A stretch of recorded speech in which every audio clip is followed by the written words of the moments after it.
ఒకసారి కరోనా వచ్చింది, నేనేమో ఆర్థిక మంత్రి, పైసల మంత్రి, మా నిరంజనేమో వ్యవసాయ శాఖ మంత్రి.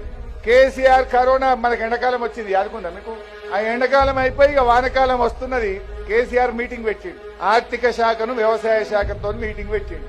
నేను నిరంజనన్న అందరం అధికారులం పోయినాం. సార్ అన్నాడు, ఇక రోయింగ్ కార్ట్ వెళ్ళిందయా, రేపో మాపో శినుకులు పడతాయి, మరి వానకాలంకు రైతు బంధు తయారైందా అన్నాడు. మా ఆర్థిక శాఖ అధికారులంతా ముఖాలు చూసుకుంటున్నారు.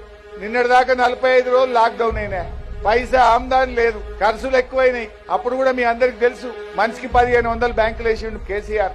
10 కిలోల బియ్యం ఇచ్చిండు కేసీఆర్. అప్పుడు బియ్యం ఇచ్చి 1500 ఇచ్చి, మందులు ఇచ్చి, మూతికి బట్టలు అన్ని పంపించి మనందరినీ ఇంటి మనుషులు లెక్క కాపాడుకున్నాడు. కాపాడుకోలేదా? మరి ఆమ్దాని లేదు, ఖజానా ఖాళీ ఉన్నది.